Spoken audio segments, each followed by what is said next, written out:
Good morning dear students. तो organism and population chapter में कई टॉपिक्स करवा दिए थे। उन्हीं टॉपिक्स में आज हम शुरू करने जा रहे हैं पॉपुलेशन इंटरैक्शंस। ये बहुत ज़्यादा इम्पोर्टेंट टॉपिक है आपका, इससे आपके बोर्ड में भी कई क्वेश्चंस बन सकते हैं। तो सबसे पहले शुरू करते हैं अबाउट द पॉपुलेशन इंटरैक्शन। एक कोई कम्युनिटी है, कोई कम्युनिटी में जितने भी इंडिविजुअल्स होंगे वो इंटरैक्ट करेंगे एक दूसरे के साथ।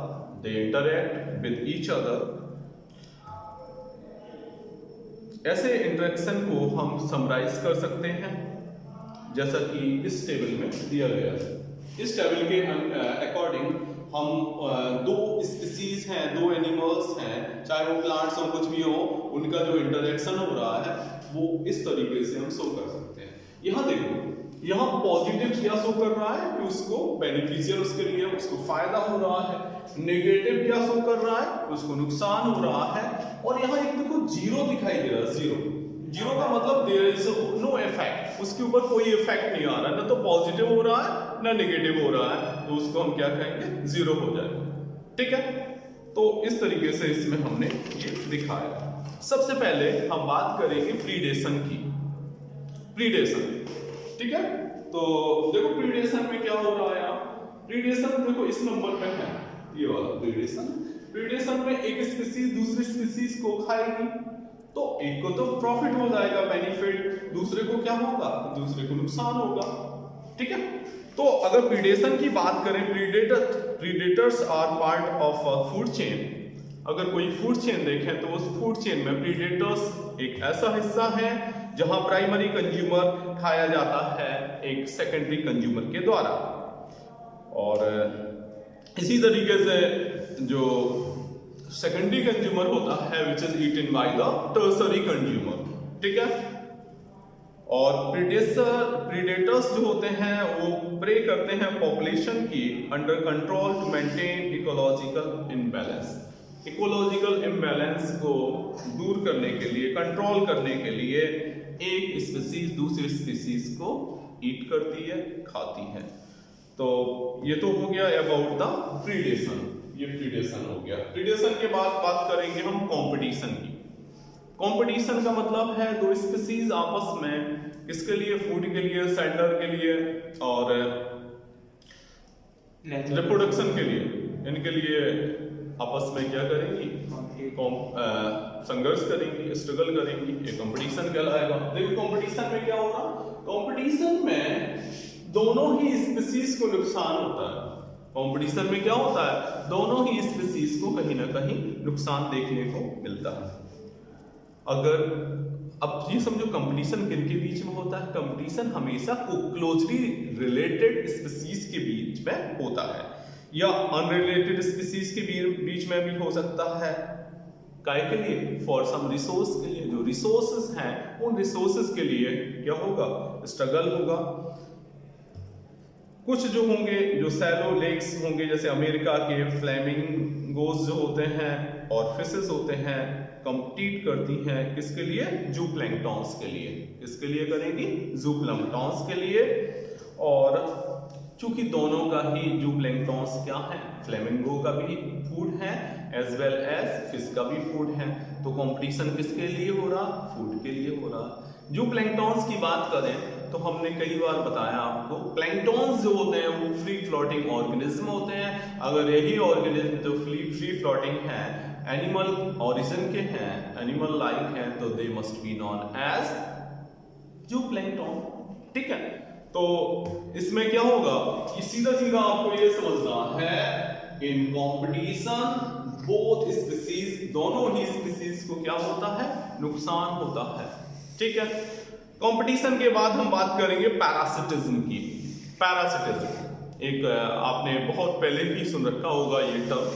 पैरासिटिज्म का मतलब है एक ऑर्गेनिज्म दूसरे ऑर्गेनिज्म के ऊपर काय के लिए डिपेंड रहेगा, for food, for shelter and harm, और उसको क्या करेगा, हार्म पहुंचाएगा। जो एक ऑर्गेनिज्म दूसरे ऑर्गेनिज्म के ऊपर जो रहेगा, फूड लेगा, उसको पैरासाइट कहेंगे, और जिसके ऊपर वो रहेगा उसको कहेंगे होस्ट। तो एक इंटर रिलेशनशिप है। इसमें देखो पैरासिटिज्म में क्या होगा, एक तो फायदा होगा, एक तो नुकसान होगा। देखो पैरासिटिज्म में क्या है, जो स्पीसीज पैरासाइट है उसको तो फायदा हो रहा है, उसको फूड मिल रहा है, शेल्टर मिल रही है, लेकिन जिसके ऊपर वो रहेगा, होस्ट को, वो क्या होगा, होस्ट को उसको नुकसान होगा, उसको बीमारियां हो सकती हैं, उसको कई प्रॉब्लम्स हो सकती हैं। ये हो गया पैरासिटिज्म के बारे में, ठीक है, ये पैरासिटिज्म है। तो जो पैरासाइट्स होंगे वो उनमें अडेप्टिव फीचर्स होंगे। अगर एडेप्टेशंस की बात करें तो एडेप्टिव फीचर्स की बात करें पैरासाइट की, तो कौन कौन से फीचर होंगे, less of unnecessary sense organs, उनके अंदर जितनी जरूरत है, क्योंकि पैरासाइट को सेंस की जरूरत नहीं होती, वो तो इनसाइड द बॉडी रहेंगे अधिकांश, तो उनको अननेसेसरी जो सेंस ऑर्गन्स होंगे वो नहीं होंगे उनमें। एक तो एडेप्टेशन ये हो गया। दूसरा एडेप्टेशन होगा प्रेजेंस ऑफ एडहेसिव ऑर्गन्स और सकर। अब एक्चुअली है क्या, पैरासाइट होस्ट से अटैच होंगे, उस अटैचमेंट के लिए फूड उसी अटैचमेंट के थ्रू लेंगे, तो उनमें सकर होगा जिससे कि वो चिपक जाएंगे, या एडहेसिव ऑर्गन होंगे जिसकी मदद से वो उनसे चिपके रहेंगे।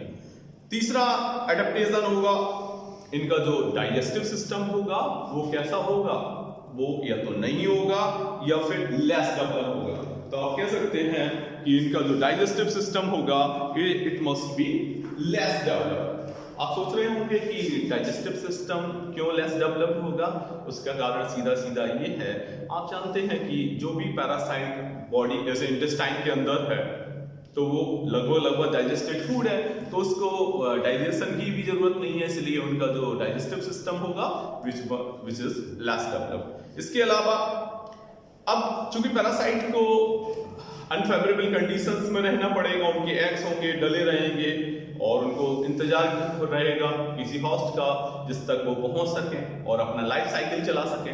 इसकी वजह से उनमें क्या होता है, उनमें हाई रिप्रोडक्टिव कैपेसिटी होती है, उनका जो रिप्रोडक्टिव सिस्टम होता है बहुत ज्यादा डेवलप्ड होता है। एक एस्केरिस मान लो लगभग 2 लाख तक अंडे देती है, और आप समझ सकते हो 2 लाख में से बहुत कम ही सरवाइव कर पाते हैं, बाकी के मर जाते हैं। तो अगर ये सर्वाइवल के लिए, उनके सर्वाइवल के लिए इनका जो रिप्रोडक्टिव सिस्टम होगा वो हाईली डेवलप्ड होगा, या कह सकते हैं हाई रिप्रोडक्टिव इनमें कैपेसिटी होगी। और लाइफ साइकिल जो parasite life cycle of parasites is complex. जो लाइफ साइकिल होता है पैरासाइट का वो कैसा होता है, यूजुअली अधिकांशतः कॉम्प्लेक्स होता है, और उसमें 2 या 2 से अधिक इंटरमीडिएट जो होते हैं होस्ट की जरूरत पड़ती है। अगर एग्जाम्पल की बात करें, एग्जाम्पल में आपने देखा होगा मलेरियल पैरासाइट होता है प्लाज्मोडियम, तो प्लाज्मोडियम में एक होस्ट कौन होता है, ह्यूमन बींग्स होता है। और ह्यूमन बींग्स में कैसे ये पैरासाइट आता है, जब कोई इन्फेक्टेड मॉस्किटो, फीमेल एनोफ्लीज जो होती है वो क्या करेगी, पर्स करेगी और सक करेगी किसको, ब्लड को ले लेगी, और उस ब्लड में वो क्या करती है, सलाइवा डालती है। उस सलाइवा में स्पोरोजोइट्स जो होते हैं which are the infective stage of malaria, और उनको इंसर्ट करेंगे। तो ये कैसा हो गया, डाइजेनेटिक बोलेंगे। डाइजेनेटिक का मतलब life cycle completed in 2 host, ठीक है।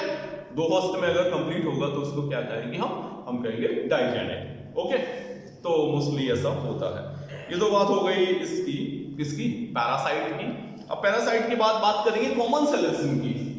तो कॉमन सेलिज्म में देखो, एक जो होगा उसको तो प्रॉफिट होगी, दूसरे के ऊपर कोई भी इफेक्ट नहीं आएगा, ठीक है।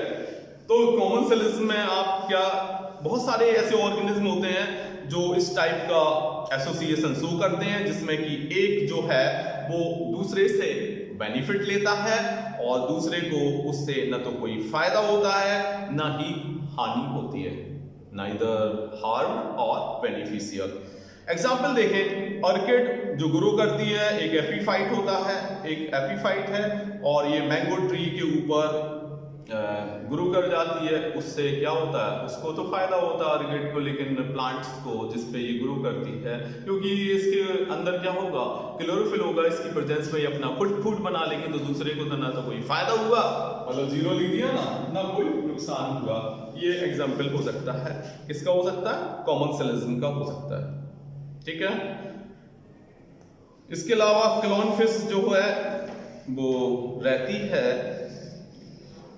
Eating tentacles of C anemone, जिसमें रहती है ईटिंग टेंटिकल्स जो होते हैं सी एनिमोन के अंदर रहेगी, और वहां से इसे प्रोटेक्शन मिलता है किससे?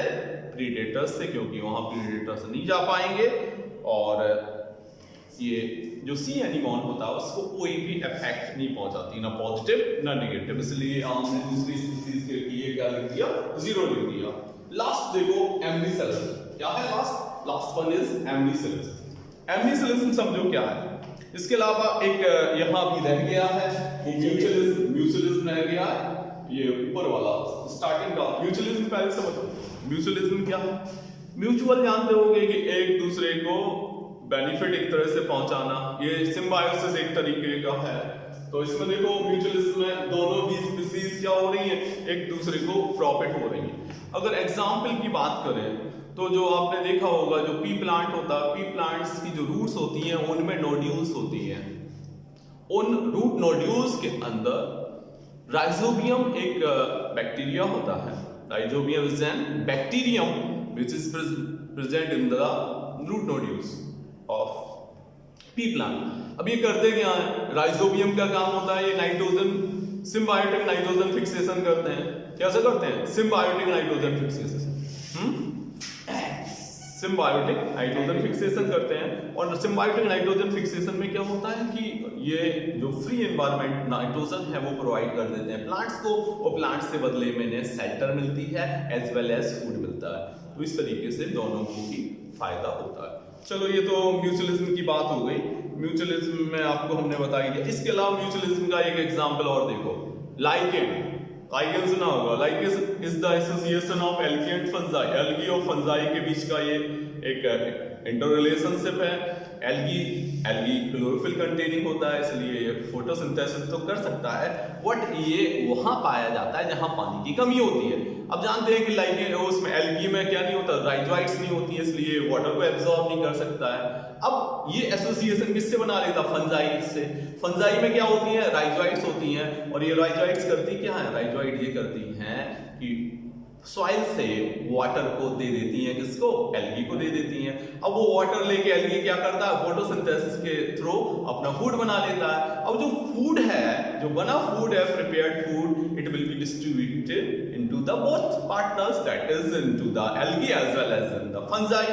एल्गी को भी फूड मिल गया, फंजाई को भी फूड मिल गया, तो क्या हुआ? दोनों को ही बेनिफिट हो गया। ऐसा एसोसिएशन म्यूचुअलिज्म या सिम्बायोसिस बोला जाएगा।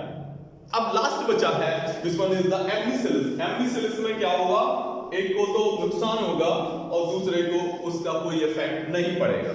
ठीक है, तो एम्निसेलिज्म जो है उसको हम अभी बता रहे हैं। ठीक है,